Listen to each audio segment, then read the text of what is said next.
won Rome last year on this surface, and now you've won Stuttgart, two big tournaments on clay. Do you believe in your heart that you could win the French Open this year? Well, I always believe in myself, of course, but it's not only depends on me. There is a lot of great players, tough opponents. But I know if I feel fresh, if I'm physically ready, healthy, I'm playing my game, of course I have all the chances to win Grand Slam on any surface. Ready. Play.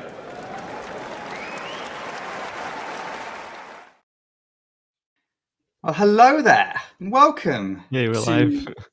WTA Weekly. Andre, don't sound so surprised that we're live. I'm hoping none of you viewers are surprised to see that we are live. If you are watching us back, then apologies, we are not live. But you can always talk to me on Twitter and have a live conversation there. I'm getting distracted. Andre, how are you? I'm good. A little tired Sunday afternoon, but Yeah, I know what you mean. I mean, you've at least got some you've got some of Sunday afternoon left. I have to go to sleep in a minute. But obviously there's been a lot of exciting things that we need to talk about in relation to the WTA. And we'll start with, well, there's only one person to start with, the person we just had on the screen.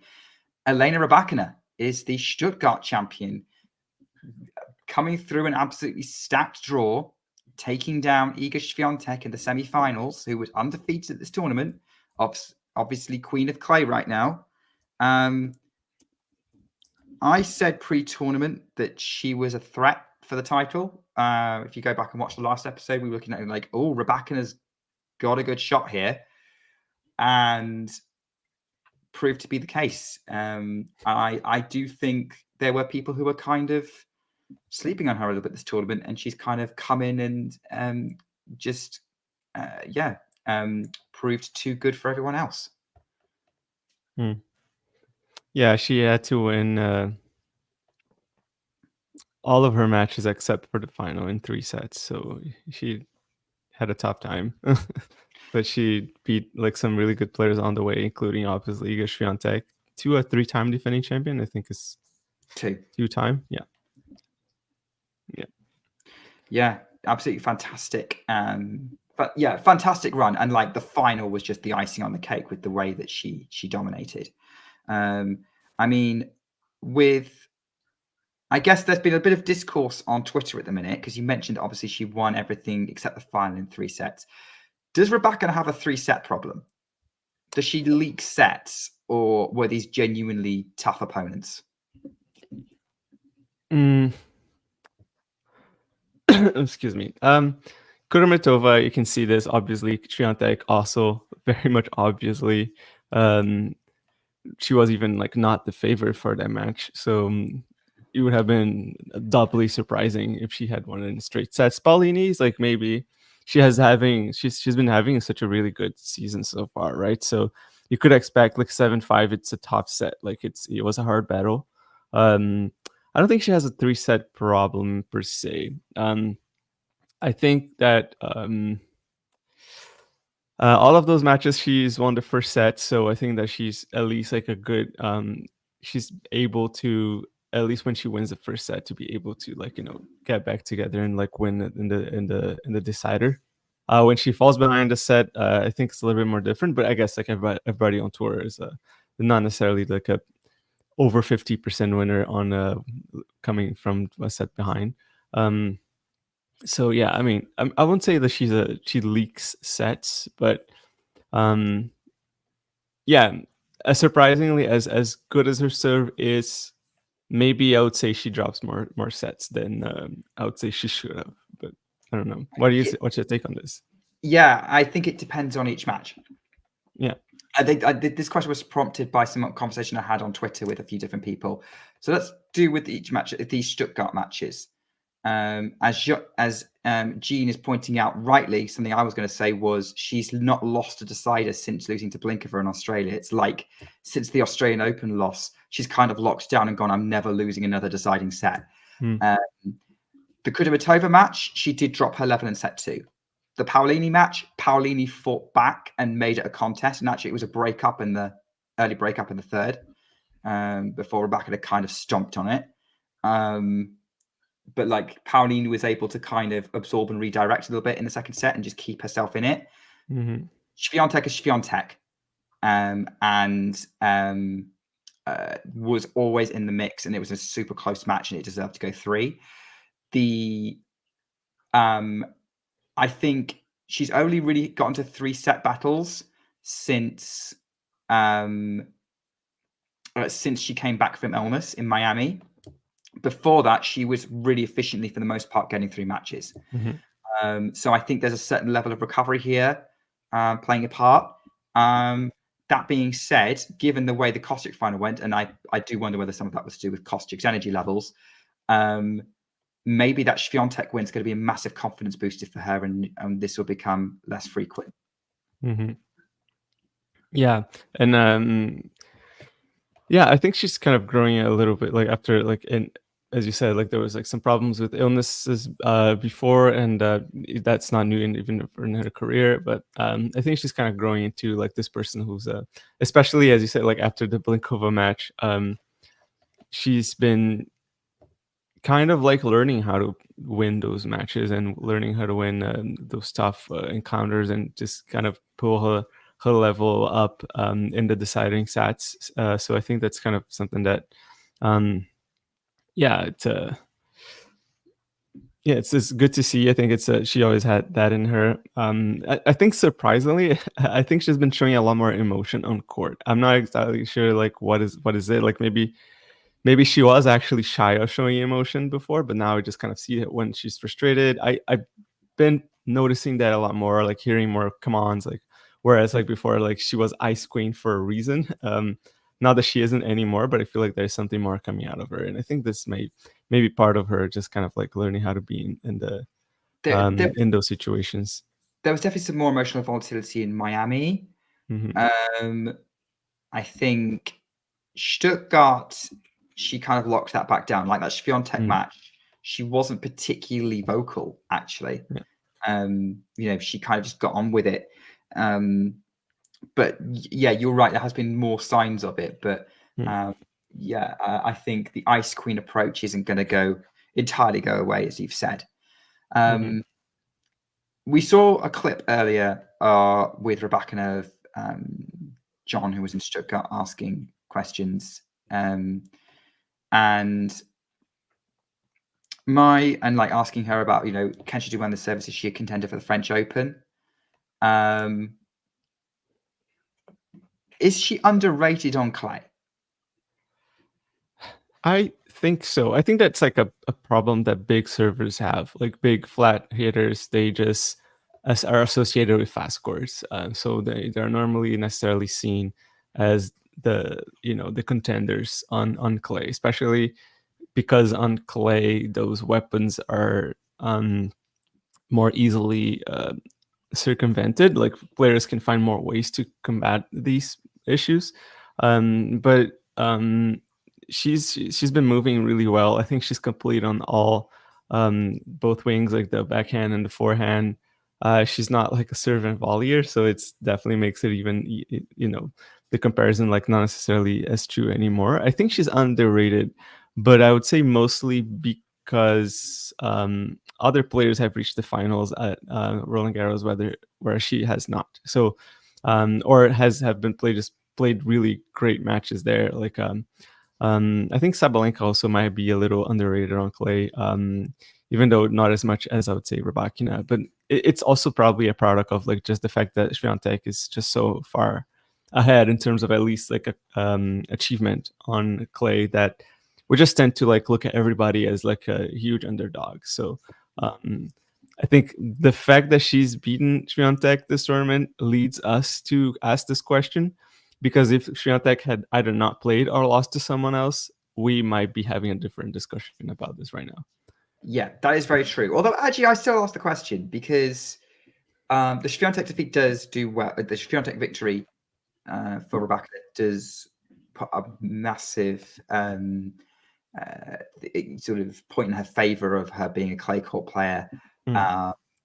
don't forget she won Rome, pushed Swiatek. I mean, I will bang on this forever. I believe Swiatek would have still won that match that she retired from, but she was really being pushed by Rybakina in that quarterfinal in Rome last year, and Rybakina deservedly won the title when Swiatek dropped out. She is a French Open quarterfinalist and very narrowly missed out on the 2021 semis. If she had, she could well have made the final. I think, was it Pavlyuchenkova she lost to, or was it Zidansek? I think it was Pavlyuchenkova she lost to, because she beat Serena Williams in the previous round, Rybakina, and that was a really good match. And then, yeah, I think it was Pavlyuchenkova she lost to in the quarters.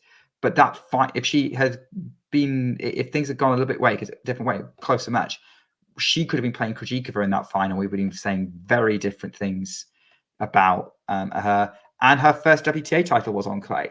So, yeah, I think that a lot of these things get overlooked because, as you say, her strengths are the serve and the power, and that often gets neutralized a little bit on clay, but they're still factors. The thing that's kind of towering over everyone is the Swiatek factor. And, well, we've seen that Rybakina doesn't necessarily fear Swiatek.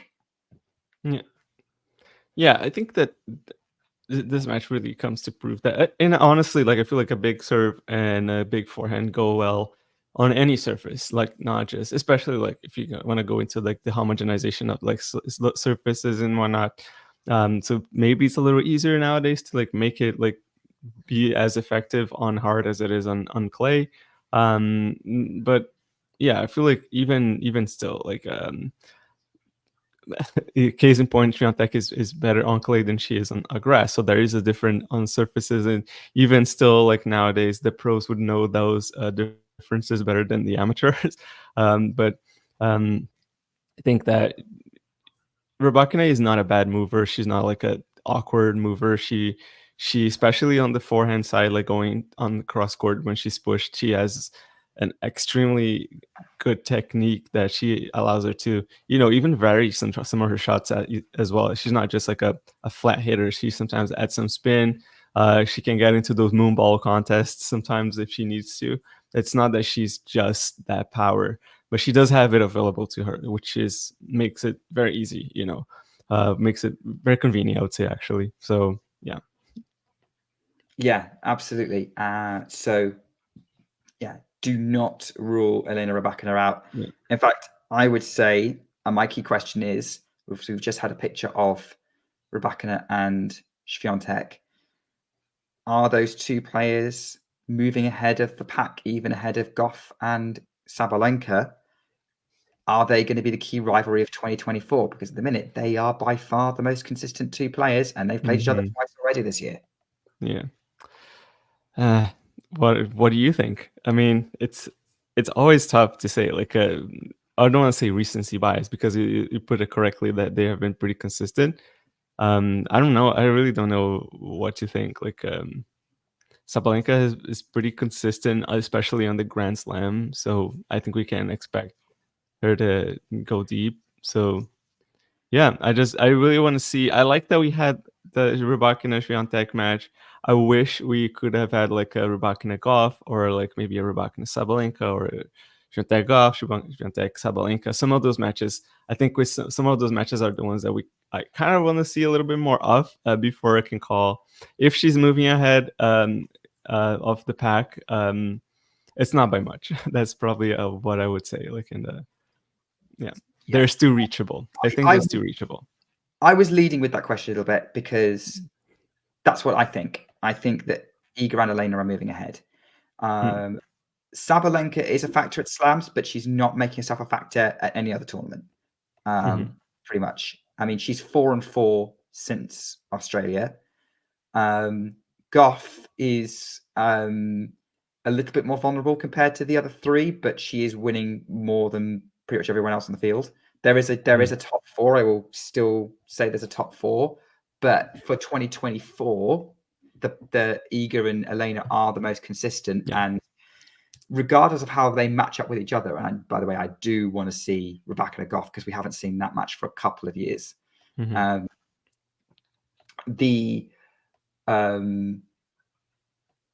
think the others aren't getting themselves into positions at the deep end where they could be running into Swiatek or Rybakina as much. They're getting tripped up by other players a lot more. Whereas if you look at Rybakina and Swiatek has lost 4 matches this year, and one of them was to Rybakina, and the other 3 had weird mitigating circumstances. Rybakina, again, mitigating circumstances, lost to Blinkova in one of the most bizarrest matches of the year, shouldn't have played Adelaide, got ill, ran into Collins, who is currently an unstoppable force of nature in the US anyway. Have to see how she's in Madrid. That's going to be a key talking point, I think. So, look, we're very early in the year still. Sabalenka and Goff can put it all together and put a consistent run, and then like Madrid could change everything. We're like, okay, Sabalenka's back in the mix. But this seems to be the trajectory, is that the most consistent players on tour are Iga Swiatek and Elena Rybakina, and I'm kind of here for it because, let's face it, the 2 matches they've played this year have been really, really good. I've loved it. I'd love to see that more of that rivalry, especially if Swiatek can even out that head-to-head a bit. Yeah. Madrid, but like maybe Madrid is going to bring some people back into the mix. I think year-wise, yes. Clay season-wise, Madrid is always a little tricky to say like, oh, is this really like a great point of form? Like people always keep saying like Madrid is like the fast clay court tournament, so it's like a little bit different here and there. So yeah, Madrid, I think Rome is definitely going to be the one that is going to define our views for Roland Garros. Yes. But I think I'm always so tough for me specifically Goff. She has been so tough to beat that like I'm always so like tempting. I'm always like not tempted, but like hesitant to say like, oh yeah, she's definitely far behind. Weapons wise, yes, like a lot of her matches have been battles when they shouldn't have been. But when things get ugly, and so far unfortunately things have been getting ugly far too often for Goff, but she knows how to pull through those matches, and she saved like 7 or 6 match points against Kostyuk. And it was not the prettiest of matches, but like she is tough as nails. Like, so yeah, in terms of like whatever they can bring onto the match, I think Rybakina is definitely playing at least twice better as fast as Goff. So like that's the one thing that I would say. But yeah, that's one of the things like in terms of like those rivalries. Yeah, like I really just want to see those, and seeing those players like meeting in the semifinals and in quarters if they're not seated as high, or in finals. I want to see those things. But yeah, in terms of consistency, yeah, I have to agree with you. There's no contest. Like Rybakina and Swiatek are definitely ahead of the pack. There can't be much discussion. The results do speak for themselves right there. Yeah, I agree. On the Goff point, I think I agree with you. Goff winning matches, and like she has been a winning machine, even if it's not been pretty always, is super impressive. I am currently coming to the view of it doesn't matter how you win, it's that you get the win. And Goff is probably about as good as Swiatek and Rybakina in doing that. She is a legitimate threat because she can just scrap her way through a draw. She will make it. If you beat her, you're going to have to really tough it out, and I think that's a quality that's underappreciated in tennis.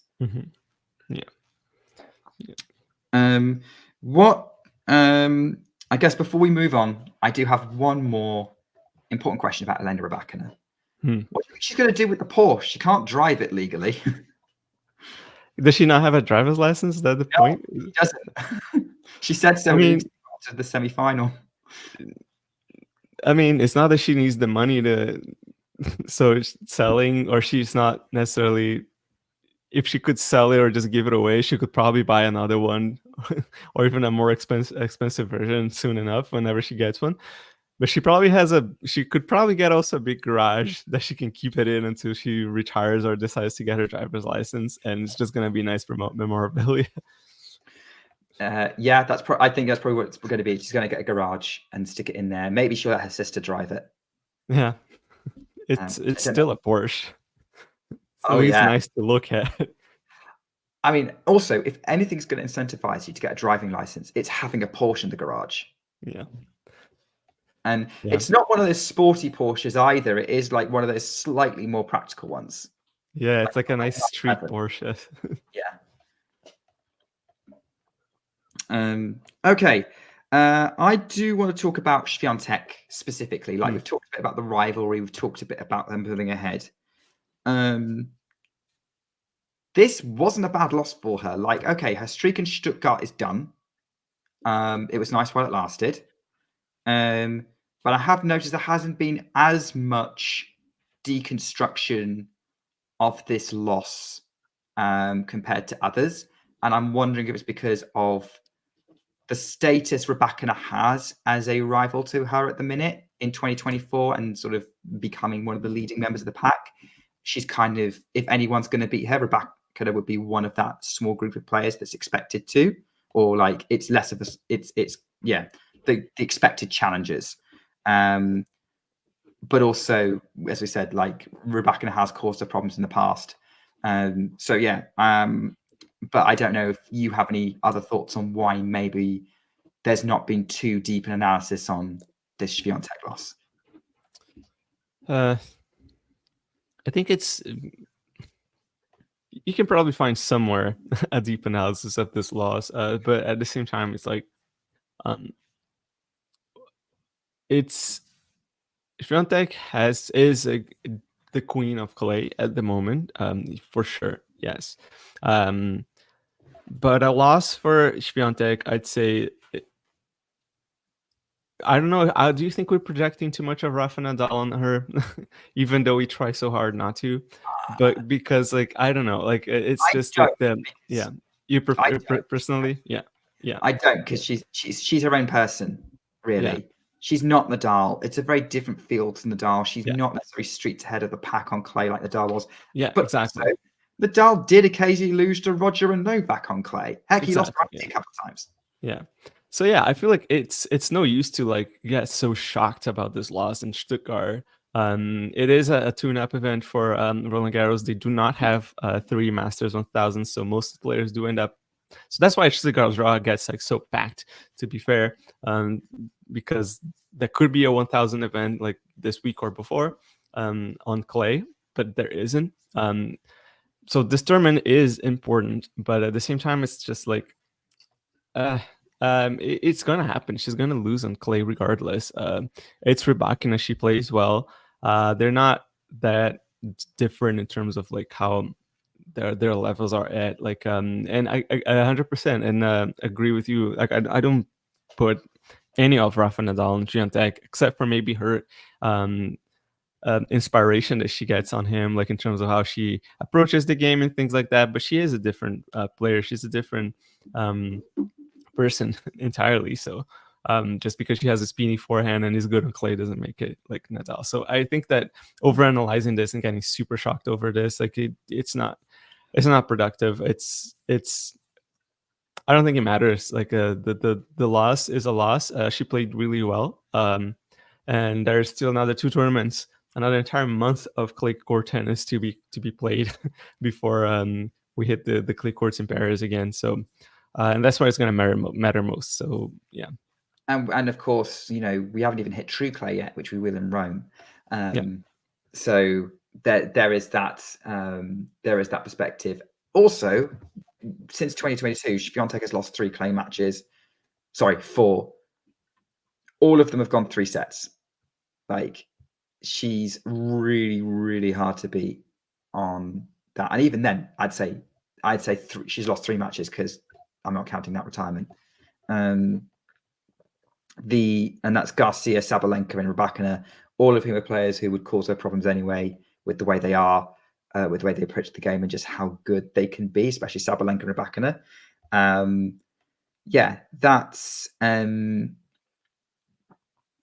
So yeah, I agree with you. I think it's too early to say anything. The rest of the clay season, she'll be a factor.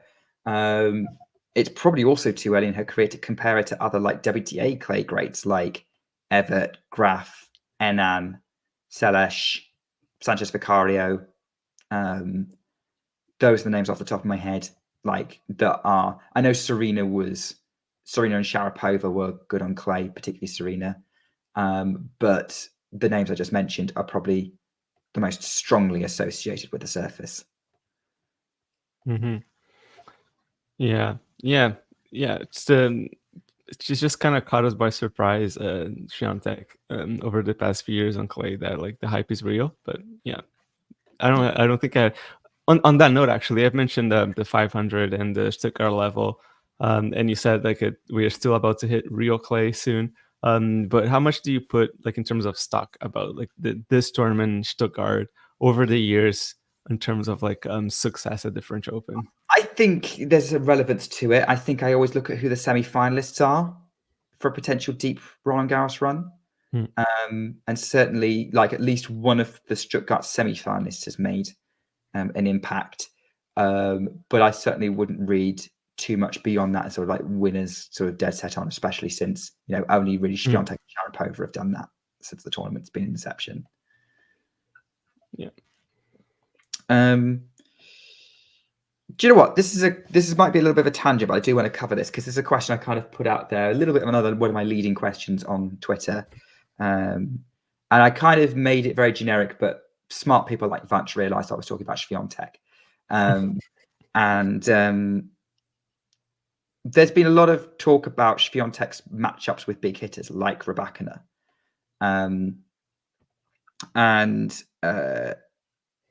Is her issue with big hitters unique to her? Tough to say. I think she's a bit more prone to losing to big hitters. I think maybe an issue of like where she places herself on the. There you go. There's a bunch of stats, but that's what I'm saying. Like the two leading players since the Australian Open. Yeah. So yeah, to answer your question, I don't think it's like particular to her. Some players do have a bit of more of affinity with like the big hitters just by sheer game style. Some players are more like comfortable just redirecting pace, or they even prefer that a person actually hits the ball harder at them so that they can kind of counter it and just be more of like on the defensive, and then just kind of use the pace against it. Swiatek is a player that ends up trying to create more pace, even though she does it with more spin. But she also kind of gets glued too much into the baseline and has all the problem with the extreme grip on the forehand. I think that her backhand has dropped quite a bit short at times, especially this week. I'm not sure exactly why, but it's maybe she wasn't. I know it felt like Swiatek played at the extreme best of her abilities, but she is still Swiatek, right? So in terms of losing to big hitters, like power is power. If somebody can blow you off, like can just kind of hit winners all day long, virtually anyone is going to struggle. There isn't much else to say. So it's just like a person that has like a huge serve. Take John Isner on the ATP side, Serena Williams even like on the WTA. Serena even later in her career, moving and playing as well as she did, got out of trouble so many times almost solely because she has that power available to her. It doesn't really matter if you're a Radvanchka who just kind of like thrives on like just pushing the ball back on and recreating, like redirecting pace. Big hitters tend to have a good time on court if they're playing well. Basically, no matter who the opponent. I think the problem is like mostly the big hitters match up better against most people than other players have, matchups against the big hitters. I don't know. I feel like it's just harder to find a matchup where a big hitter isn't, comfortable most of the time. Yeah, it would usually be against someone who can absorb or redirect pace. You're talking someone like Kerber at her peak, or someone who has enough variety to kind of diffuse it, like Barty used to, Yeah. Muguruza can do, Vondrousova can do to an extent. Yeah, I think I agree with you that everyone has problems with it. We obsess about it with Swiatek because she's the top of the game, and we analyze every single loss because we're trying to understand how that happened. In a way that I don't know if we did with a lot of other players. Certainly, I don't remember digging into anything like that with Serena or even with the big three on the ATP side. Yeah, I mean, all when we put like these guys back on the analysis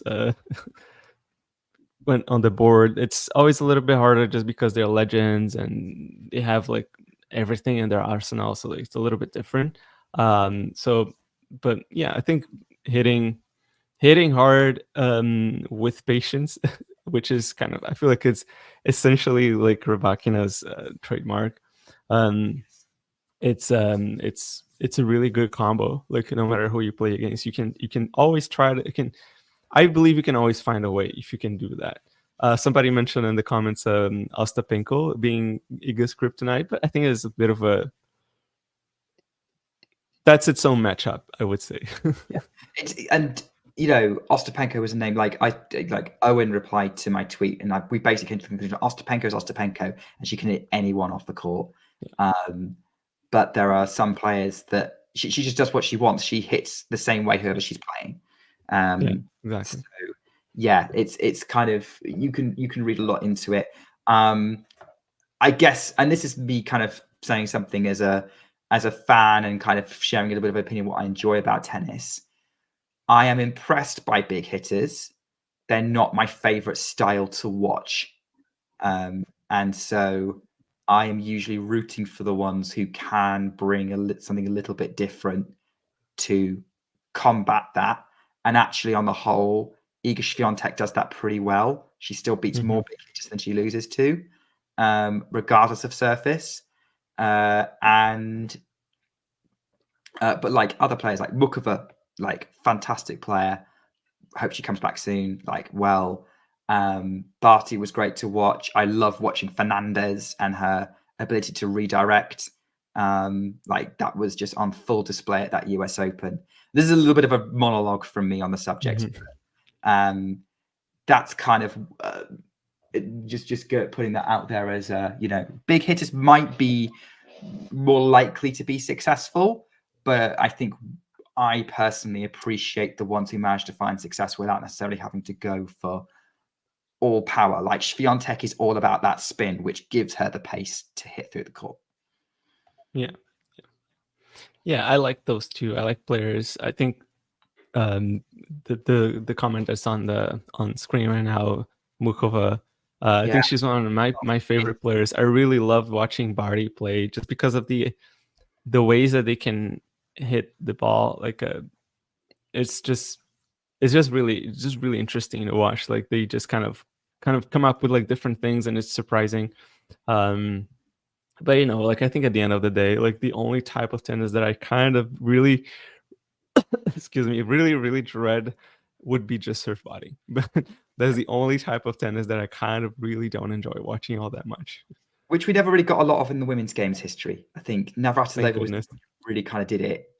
Like women's tennis has always been much more baseline, but constant serve volley, that was how it was in the past. It's not something that interests me much either. Just to say, producer, yes, it's confirmed the Roland Garros entry list came out and Muguruza's name was not on it. So she's obviously still having to rehab that wrist. Yeah. I hope she doesn't. I hope she can figure it out, because honestly, if things just keep looking like that, she's 27 now. You could be looking at an early retirement, honestly, out of this one. Like if she just cannot really find ways to, like, every time she plays like for 5 months or so, she's already injured like right off. So yeah. I just want to address something that I've seen in the chat as well from Weston Meyer. Actually, yeah, you're right. Rybakina does have quite a bit of variety, and what I like watching about her is that combination of power and precision that I have a lot of respect for, actually, and makes her quite pleasant to watch. In addition to fully admiring the poker face thing, kind of reminiscent of Roger Federer for me, to be honest. Nice. Right, I think we kind of dug into the top two names, really. I guess you didn't see the Rybakina Swiatek match, did you? No, I only caught some of the highlights afterwards, It was unfortunately. really good. Yeah. But anyway, let's talk about one of the players that Swiatek beat, because I think she was one of the stories of the tournament. And we weren't sure how she was going to be post Billie Jean King Cup. And that's Emma Raducanu, who, I don't know if you've watched many of her matches. She beat and she crushed Angie Kerber. She bageled Linda Noskova and fended her off in the second set, and then competed with Iga Swiatek very well in the first set. Like, that was probably one of the best sets of tennis of the whole tournament. That first set that Iga won on a tiebreak, and then I think Iga edged out the second set, but Emma still managed to hit some good shots. I was impressed by, especially during the first set, her ability to go forehand to forehand with Swiatek and really hitting through it. Overall, very positive signs for her game. But has there been anything particular that's impressed you about Raducanu this week? I think she's just solid.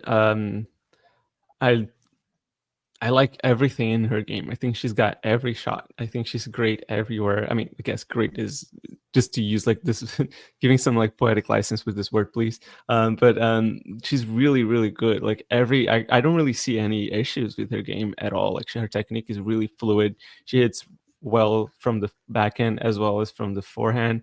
And she moves really well. Her footwork is excellent. Her serve is really impeccable, like the form and the shape. And she already is a pretty decent spot server.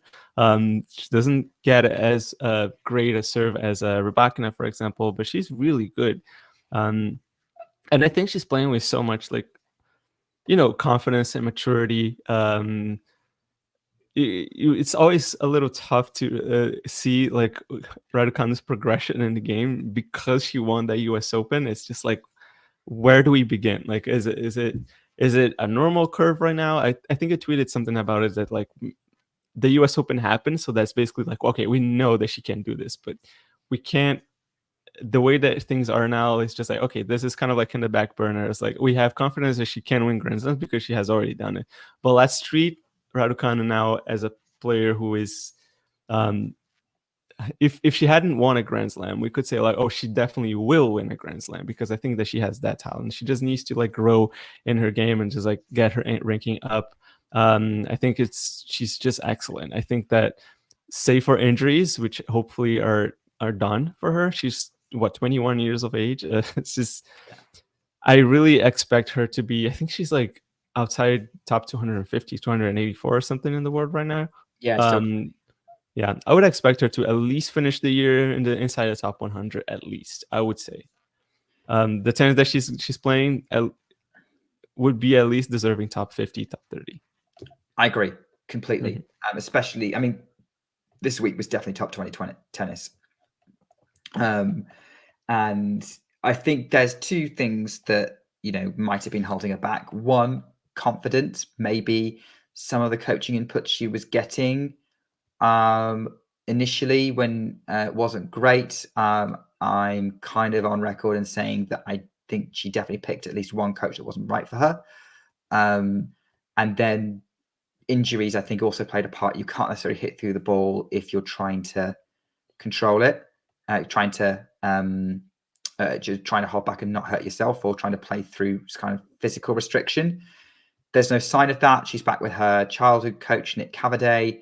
There does seem to be an impact there. And yeah, lots of hope. I definitely think if she hadn't won the US Open, we'd probably be talking about her in the same terms as someone like Clara Towson, who, again, is a player who excites a lot of people, keeps getting injured, and is probably underranked for where she should be. Yeah, I guess I would say so. I think that for Raducanu, I like that you said like she got a coach, like a childhood coach back. So it's a person that knew her from before the fame. I think that Raducanu needs to close herself to the world, like filter out everything as much as she can in terms of what gets to her. I think a lot of the comments might have reached her way too easily after she was, she won the US Open, and then she kind of didn't really have a really great follow-up to that. And then all the coaching situation that she kind of like kept like hopping different coaches here and there. And regretfully, all of the sponsorship deals that she was getting that people were very upset about for some reason in the social media platforms. Even if she would check social media, yeah, a lot of it was getting fed to her through journalists and press conferences, and I can understand she was reacting in the way that she was to some of those questions. Yeah. I mean, look, we've seen players take those comments and use them as fuel. Coco Gauff kind of won the US Open out of spite to a certain extent. So, but I would agree with you. Hopefully, she's smart enough. Like, not smart enough. She is not looking too much at what other people are saying on the internet, because, well, we're not experts, we're not professionals. We've never tried to play the game. Well, I've never tried to play the game at that higher level. You had a go at one point, but at the base of the pyramid. Yeah. But we can't comment on sort of what it's like. So she's got I think this is very positive signs. I'm looking forward to seeing what kind of trajectory she follows.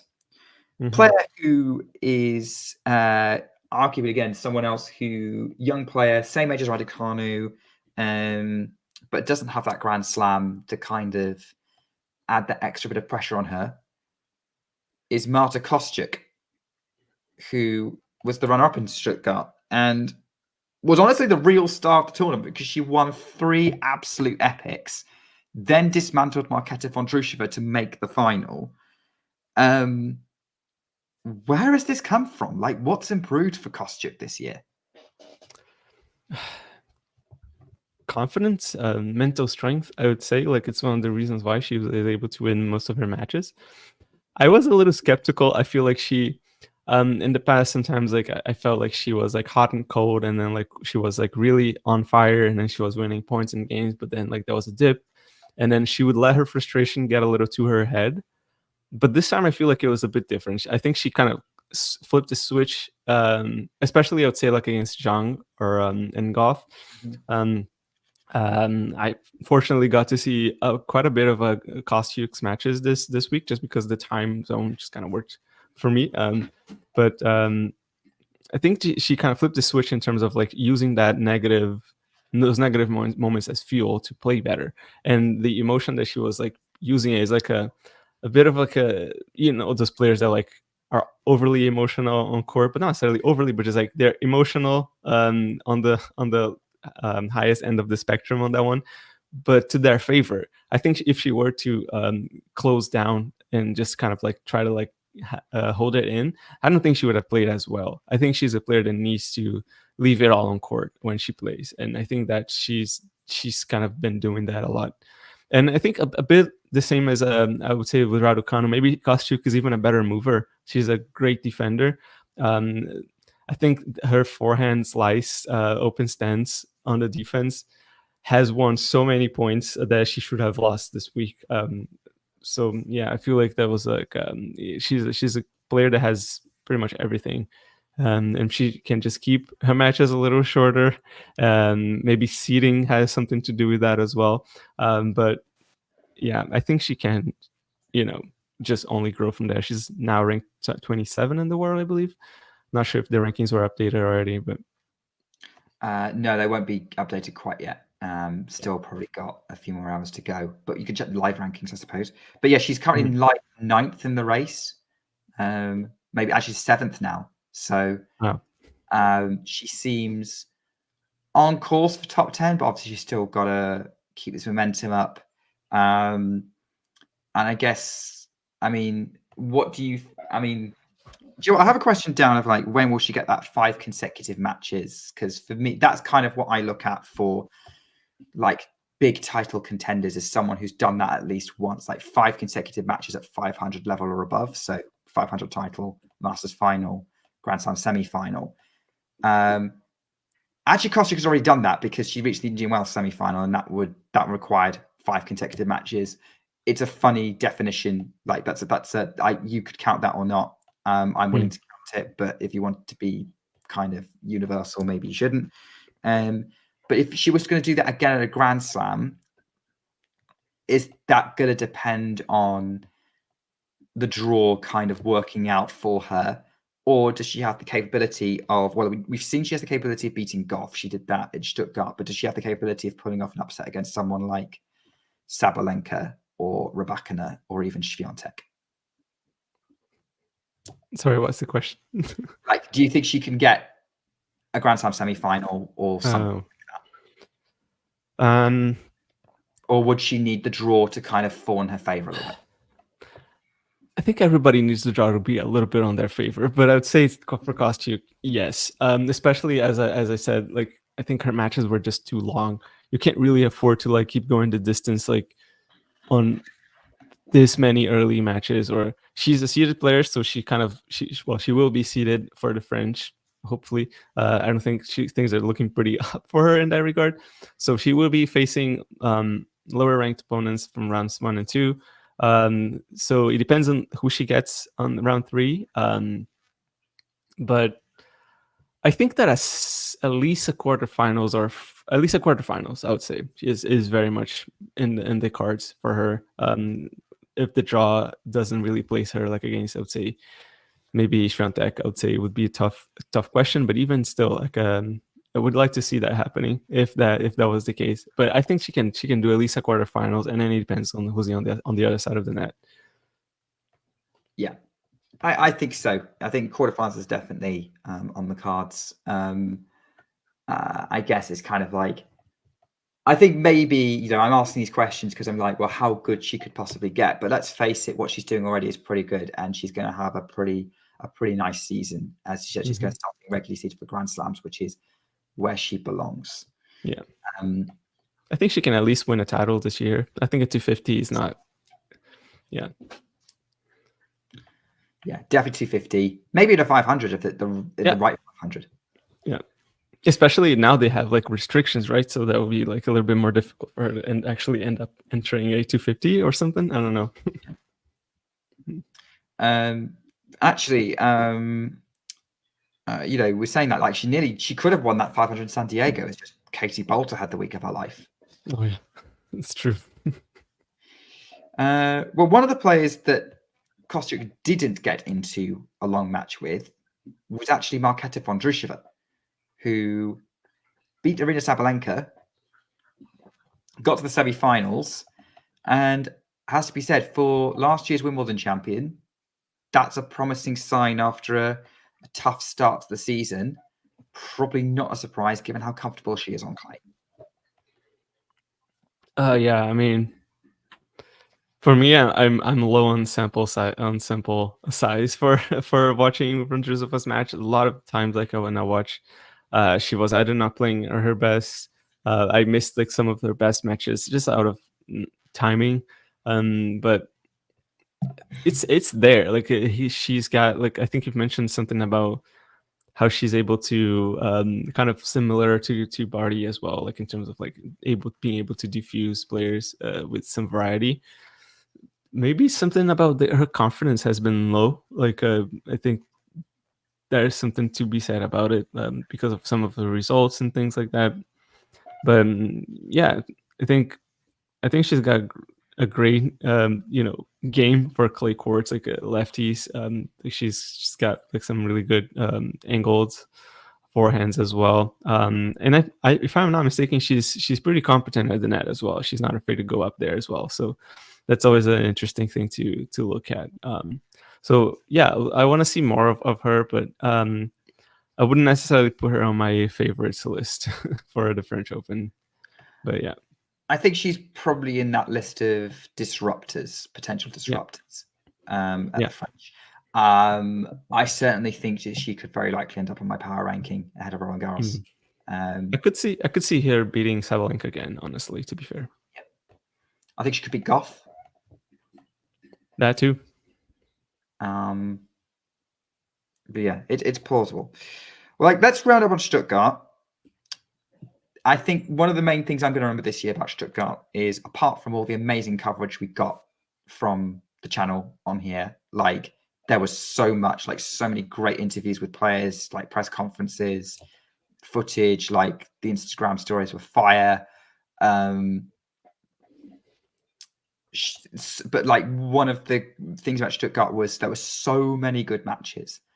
There were about 12 or 13 3-set matches across the whole tournament in between really top level players, like really well established quality players, and there was drama in almost every single one of them. There were a couple of really strong 2-set like quality 2-set matches. I'm thinking of Swiatek Raducanu. I'm thinking of Paolini beating Jabeur. Like, and actually, you know, I'm seeing some people in the chat saying, you know, what's so talking about matches, like, what matches stood out to you from this tournament as being particularly good, from the ones that you've seen? Like, chat, love to see your list as well. I really enjoyed Swiatek Raducanu was one of a really good first set. On the whole, I think Goff Kostyuk was good, or Kostyuk Zhang. I think quality wise, probably Zhang Kostyuk. But in terms of intensity, I would say Goff Kostyuk. So I'd say probably that was my favorite match of the week, of the ones that I've watched. From the whole, like, from first ball strike to match point. So yeah, it was super hard to choose, like, quality wise for some of them. Like, yeah, which is the best quality wise. I mean, I think it probably was Swiatek Rybakina as terms of quality, but obviously you didn't see that one in full. But I agree with you. Like, the Kostyuk matches, like, really obviously stand out. The one with Goff was a little bit messy, but it was very dramatic. Yeah. Zhang, obviously, like, saving those match points, that was incredible. I'm glad to know that, like, there's that. People like putting out Paolini and Rybakina being quite good.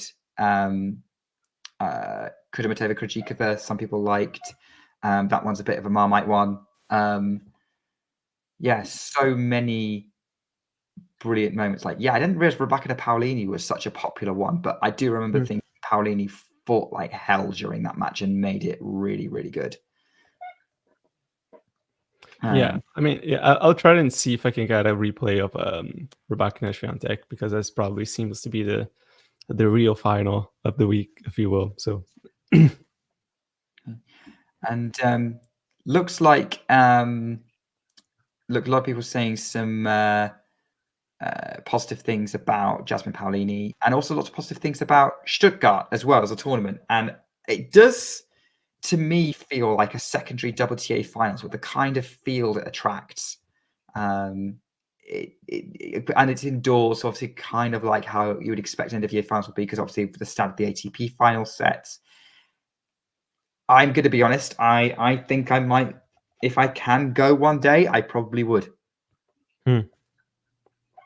Yeah, I mean, being in the lower tiers of the WTA of tennis, really, it's probably also a little cheaper. So if you can make the trek, why not? I'm unfortunately a little too far away. So if I make a decision to go to Europe and I happen to be in Stuttgart during the tournament, I probably will. I'll see if I can go if I don't have anything else planned.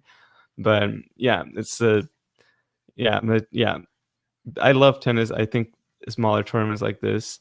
And I say smaller, not necessarily because of the draw itself, like it's absolutely packed.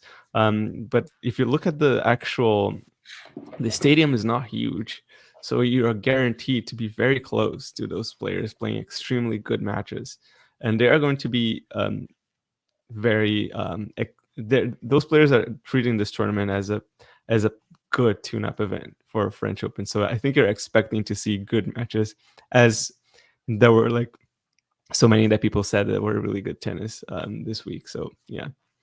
if you can go to a tournament like this, why not? Just go it. Just do it. I think I would. And like, yeah, it does seem fairly affordable. Actually, I believe that well, according to the tournament, it was sold out over the weekend, like really quick. Like the tickets just went. So if I there you go. trip, I probably need to get on it. I need to like get alerts set up to see when the tickets come out. That, or I need to smile very sweetly about applying for a press pass, but we'll see how that goes. All right. Well, Stuttgart done. And everyone's probably thinking, but Nick and Andre, you've talked for nearly an hour. There was other stuff going on. There's other tennis, WTA tennis to talk about. And yes,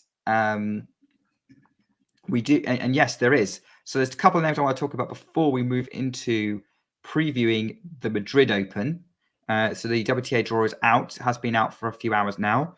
But let's talk about the Rouen champion, because Rouen was happening as well this week. And there are a couple of stories from there that could be worth touching on. But the main thing is Sloane Stephens stormed to that title and kind of showing that clay is now her niche. How much of a factor do you think she's going to be in this clay season? Sloane Stephens always can show up for a tournament and just beat the heck out of everybody. I never really know what to think of her, but she's always in the popcorn section. If you're looking at the draw, you're looking at where is Stephens, so you know that it could be a tough match. Who knows? Maybe she's looking for more. I mean, she decided to enter this tournament instead of Stuttgart. Probably, I would say. I'm not exactly sure like how the rankings would work in that regard, but if there was a decision, then right, there was the right one. Is she a factor? I really want to see like what happens like when she enters the other tournaments, but she has definitely shown herself as a terrible first round opponent if she ends up being unseeded in the tournaments like Madrid or Rome, or even Roland Garros. Yeah, or even Roland Garros. So yeah, watch out. It's not a player that you want to face in the first round, regardless. So yeah. She's been a finalist in Roland Garros before, hasn't she? She has, and like she was up against Halep in that final. Yeah, kind of Halep had to reverse the Ostapenko. Did a reverse Ostapenko. Because obviously she was up against Ostapenko in their final the year before. So yeah, I think Sloane is a factor. I mean, she's only lost to Danielle Collins on clay so far this year, and that was a special run from Collins. So yeah, I think she's definitely a dangerous draw for pretty much anyone. But yeah, that's it. I think the only other stuff from Rouen is Miranda Andreeva got to the quarterfinals, lost to Angelina Kalinina. Seems to have got some of her mojo back after a bit of an off couple of months, possibly with injury. And now she has taken the Conchita Martinez on as a coach, because Conchita Martinez no longer needs to work because her former charge, Garbine Muguruza, has just retired, or at least she announced her retirement in a press conference yesterday. Yeah, that was not an unexpected development. She hadn't played. She was talking like she didn't want to come back. And now she has officially confirmed that she is not. And yeah, the two-time Grand Slam champion, three-time Grand Slam finalist, 2021 WTA finals champion, Garbine Muguruza is no longer an active tennis player. Andre, how do you think we're going to look back on her career? I mean, for every Grand Slam champion, you normally tend to at least look at these things. But I mean, look at that resume. Look, that's a player that has done everything. You can look at some parts of her career, maybe a little streaky here and there, but once you retire, the trophies speak loudest. So, if out of those 10 titles that she's won, 2 Grand Slams and at WTA finals, yeah, I think she's can gladly say that she's definitely put herself in history. I think I read that she's actually the second most successful Spanish player of all time, just behind Arantxa Sanchez Vicario, who's won 4 Grand Slam titles. So that's really good company to be right there. I think she's got to be proud of her career. Won't listen to anybody that wants to talk any crap about it. Great player, definitely deserves to be inducted into the Hall of Fame at some point soon. Yeah, two titles, wins over Williams sisters. Serena really pushed Serena when she first kind of started out. Maybe has struggled with motivation after winning Wimbledon and getting that world number 1 a little bit on and off. But overall, a career that anyone should be proud of for Garbine Muguruza. And, I think we'll kind of look. I think she'll be kind of hard to assess, look at in a vacuum in terms of like comparing her to, comparing her to the others of her generation. But in terms of in a vacuum of her own, just of her own achievements, you are absolutely right. They are Hall of Fame worthy, and I fully expect to see an induction ceremony for her in the next few years. Mm-hmm. Yeah. Very early retirement though. 30. Some players who carry on playing way past that. Yeah, interesting to say that 30 is now early retirement. When back 15 years ago, it was basically, actually not even, 15 years ago, it was basically the rule. Like we were expecting players to at least be thinking about it or diminishing. Or do you think that the beasts of the game that are playing like way past 35 and winning the biggest titles are making us think otherwise? Or you think maybe the age for retirement is maybe going to stabilize a little bit in the early 30s again? I think it'll stabilize around the mid to late 30s. I think sports science and kind of athletes being able to kind of rehab better than in the past will allow them to extend their careers if they want to. I think it would take either a serious lack of motivation or a really debilitating injury to cause people to retire in their early 30s. I think otherwise I think we're going to see players kind of on until their mid to late 30s, more often than not.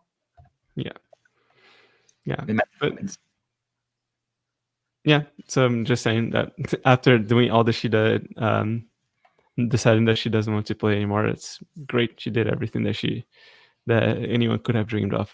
So well done as Garbine Muguruza sails off into the Spanish sunset. We are about to arrive in Spain because it's Madrid, starting in a couple of days. And we're going to go and give a little bit of a draw preview. And I guess the most important questions, I think, for this draw preview are not necessarily predictions of who's going to win. I think we'll do that at the very end just for funsies. But we're going to kind of look at the draw kind of from beginning and then work through it. We've got 32 seeds, so a lot of buys. But I guess my first question is going to be, what are the first round matches that are really standing out to you? The Raducanu Pliskova one is definitely one to pay attention to, I would say. Yeah. If anything, just to see how Raducanu does with that, or at what level is Pliskova playing right now. So, but yeah. And aside from that, I think this draw is actually kind of okay in terms of there's not a whole lot of first rounds that are like, oh my gosh, how could this happen? So it's pretty. Yeah, I think due to the fact there's so many buys, like there's 32 buys in this draw, and it kind of means that the first round is kind of, you are kind of looking around for who kind of the dangerous unseeded players are to see if they can make it through. And I think I think that's why these 2-week 1000s take a while to warm up, because we're not seeing the seeds in action. The other first round match I spotted that I will be very interested in is Mira Andreeva against Taylor Townsend in the bottom of the draw. Obviously, Andreeva, now she's defending big points on the WTA. which is interesting. That's going to be a fun development for her in her career. Is how she's going to cope with that. And Taylor Townsend is a very fun player to deal with, and it's going to be, I think, Mirror dealing with pressure and whatever variety Townsend could throw at her. That's going to be a little bit of a challenge for the currently 16-year-old, almost 17. Mm-hmm. Yeah. Yeah. I mean, 16-year-olds in the WTA, like now 17, it's feeling like they've been playing for so long almost at this point. So I'm excited for that, but also kind of keeping expectations in check just to see like how seasons go. And yeah, but also keeping in mind that I just realized that qualies are obviously not out yet, because so there might still be some good first round matches that are still like on the horizon because of the qualies that are going to be appearing in there. So keeping an eye out for this one.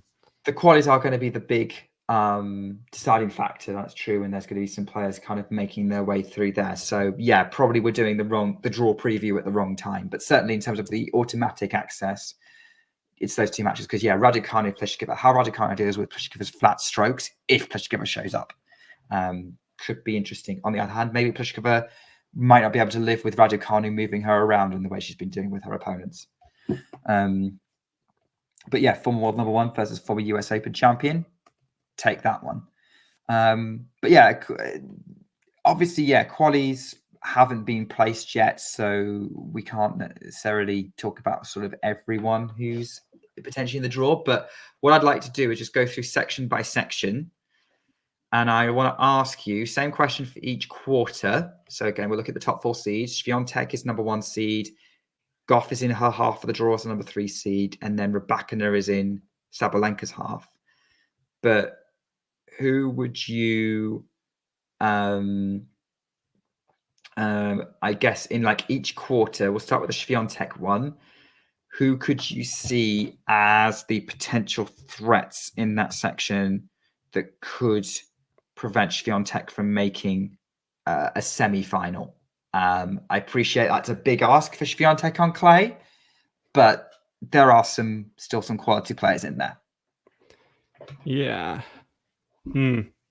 Haddad Maia really did push her for a while. I think it was last year, Roland Garros, so could be an interesting one to see.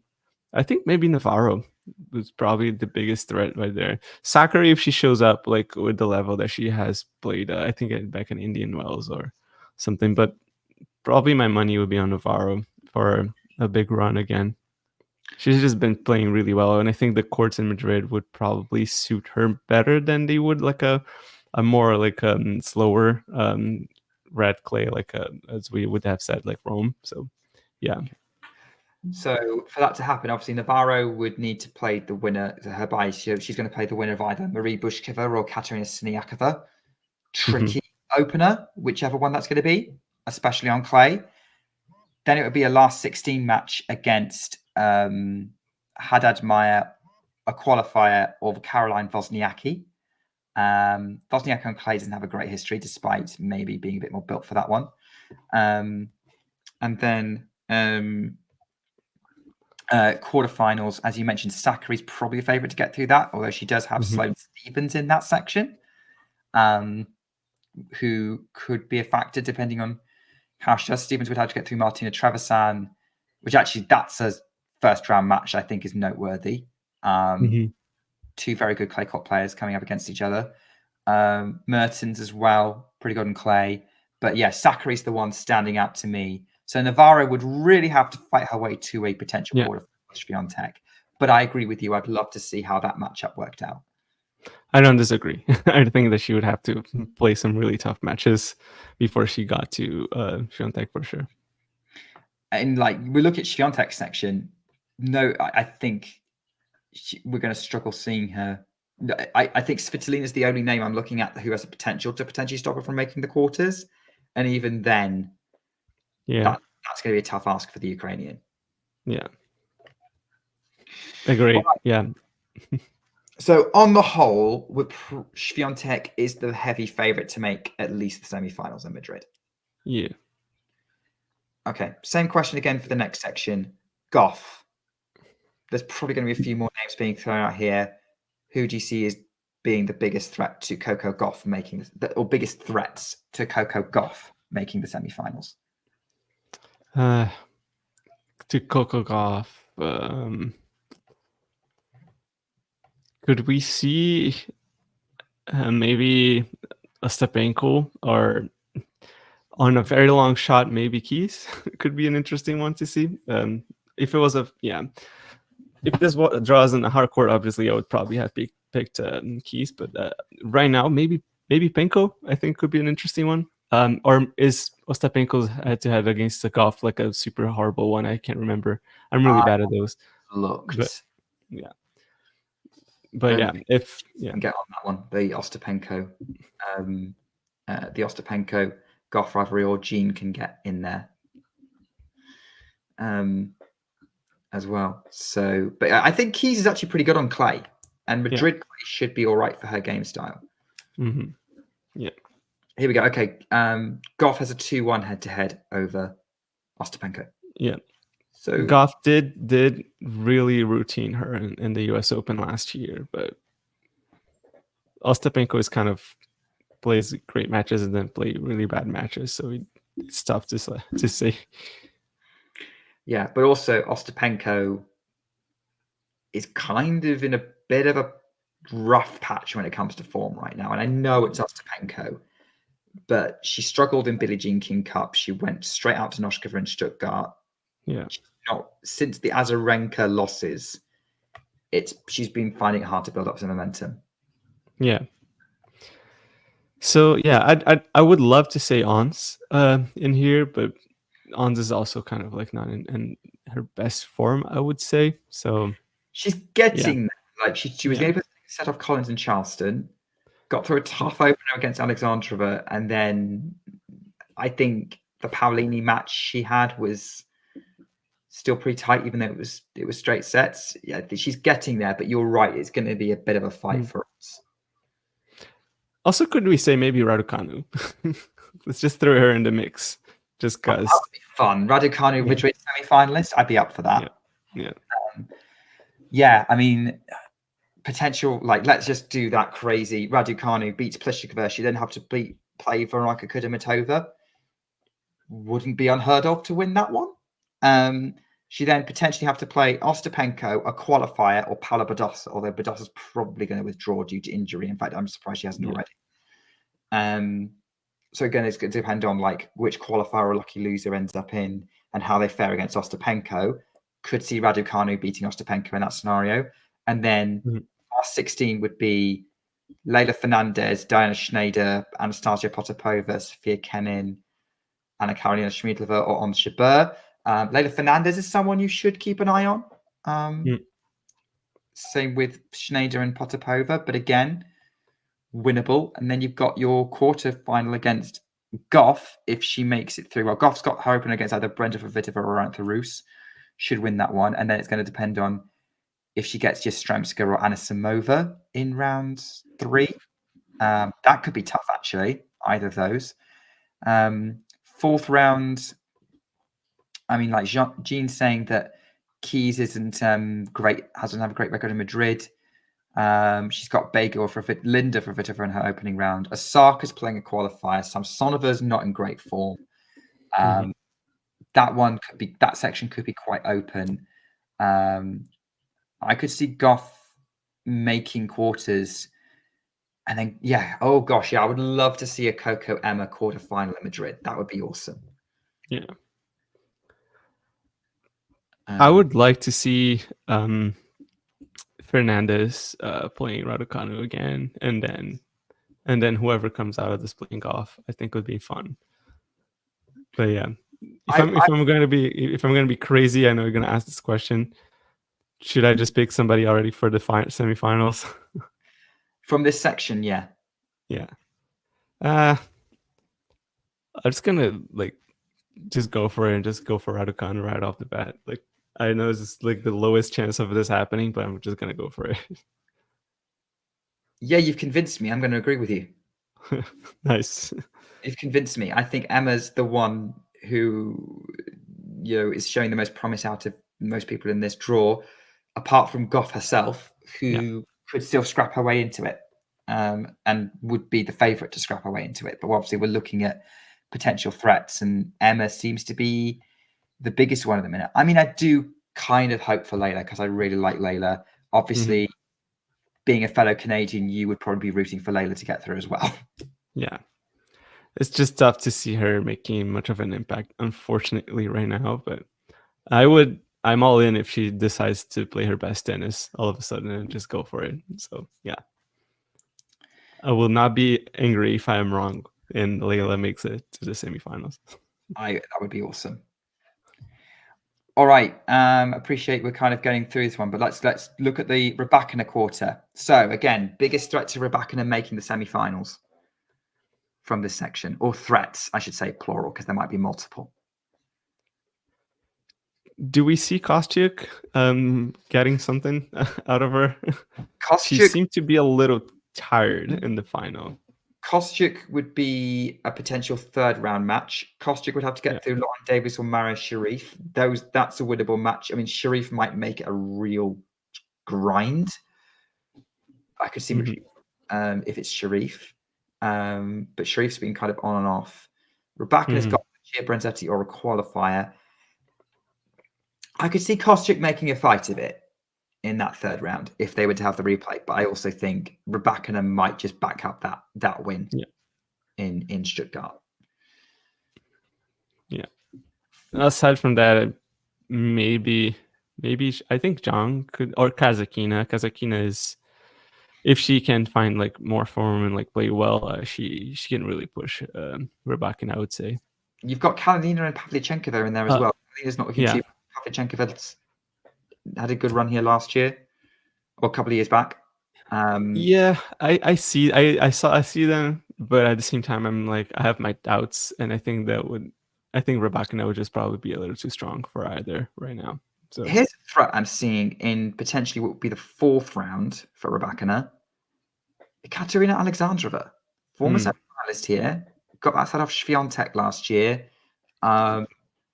Has a decent draw. I mean, she the biggest name she'd have to deal with to get to that fourth round would be Kalinskaya, and Kalinskaya doesn't seem to be backing up that Dubai run. So, yeah, and like PRS is pointing out Rybakina doesn't get head to head. I could see Alexandrova pulling off an upset. Yeah, that could be interesting too.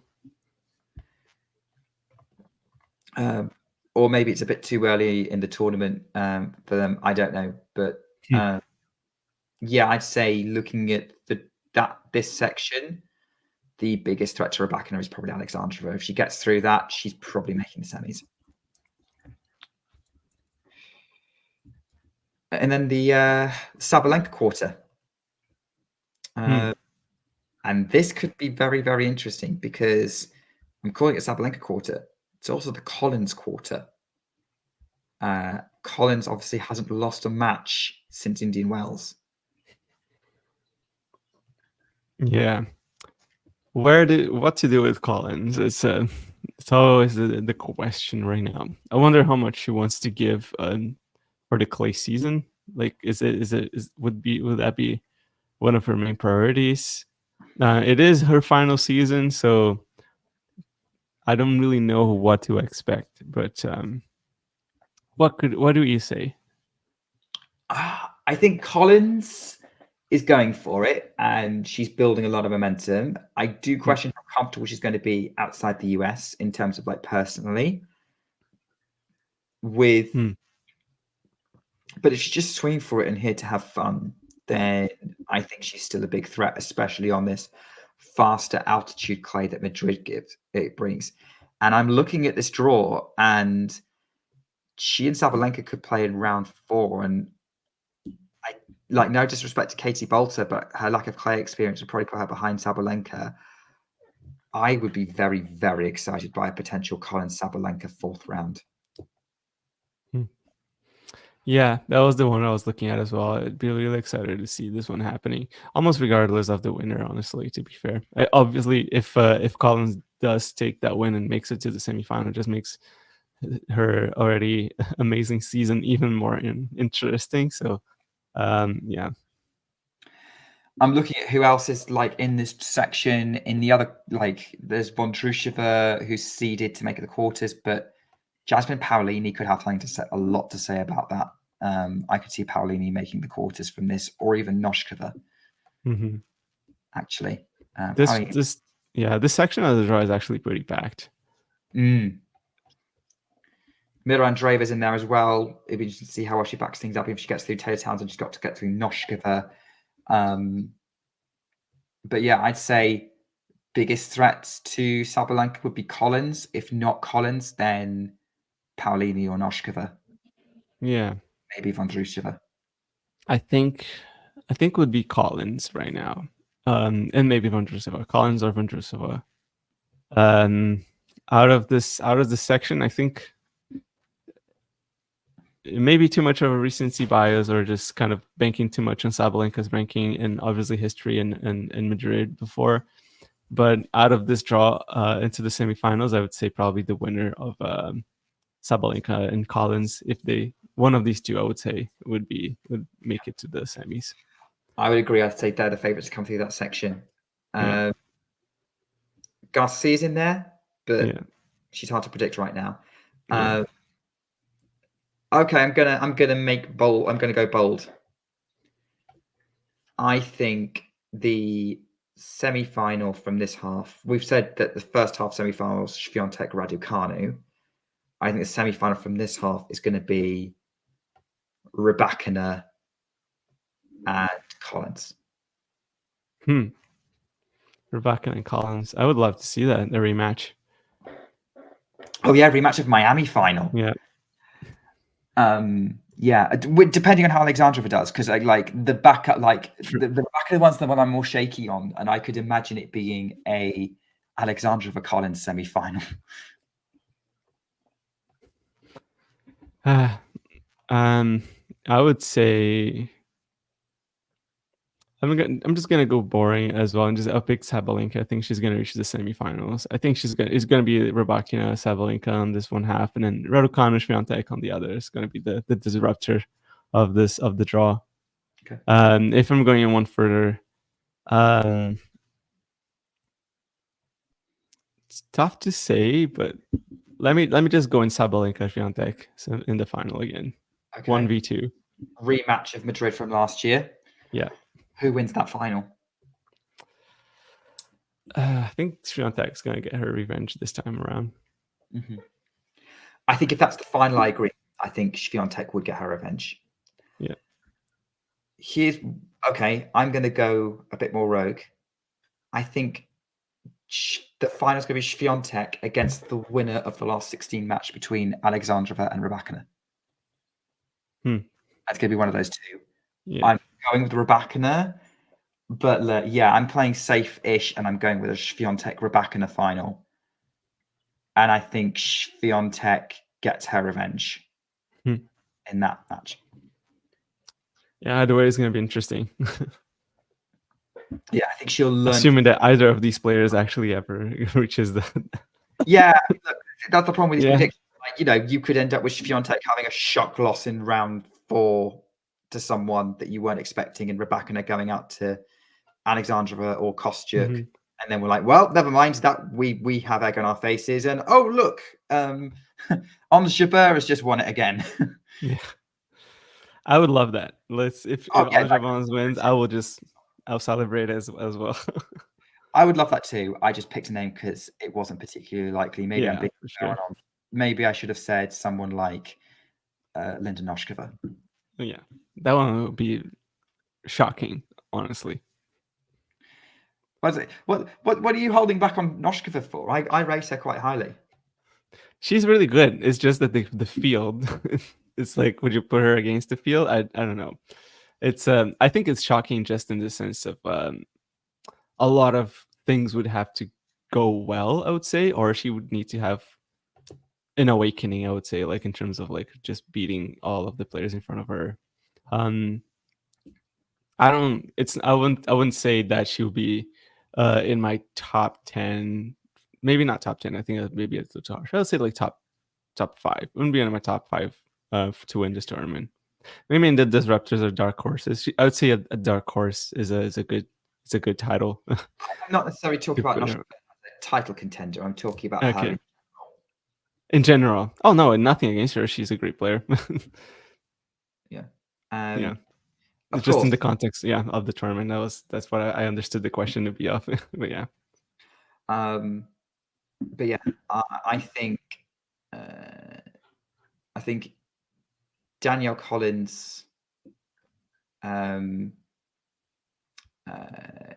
we were talking about Danielle Collins. Ghosty, I'm predicting Collins to beat Sabalenka. Yeah, I can see that happening too. But although, yeah, I want it to be Konta Potapova to win the title. I mean, Collins winning it is not out the question, actually. Like, I could see it being a Swiatek Collins final, which would be insane. Yeah, Collins Swiatek would be great. I don't know much of Collins' results on clay, but I mean, she did win Charleston, but it's a slightly different. Yeah. 2020 lost to Kvitova, I think. Yeah.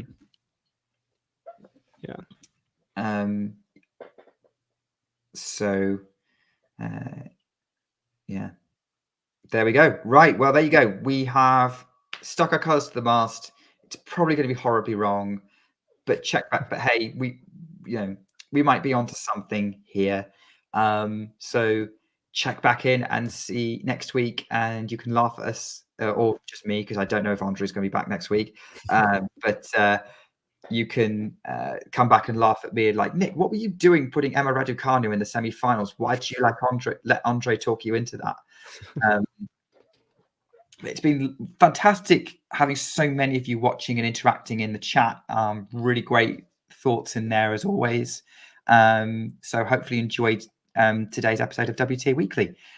Keep an eye on the channel, subscribe if you haven't already, and we'll be bringing you lots of content from Madrid coming up. So stay tuned for all the updates we can bring.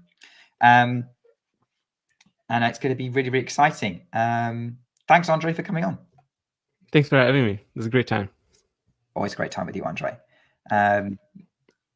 And, well, it's always been a great time with you guys as well, who are watching. And so I'll be back in 2 weeks for WTA Weekly. We don't usually do midweek shows. So this is where I'm going to get a message from my producer telling me that actually we're on next week, but I'm not expecting that. I'm not expecting that. So we're back in 2 weeks for WTA Weekly to round up everything from Madrid. Look forward to Rome. And I'm hoping you'll all be there too. And we can share what was probably going to be a wonderful tournament. But until then, take care and keep talking tennis. If you enjoyed this video, make sure you hit that like button. Don't forget to subscribe and click that notification bell so you don't miss out on all things tennis.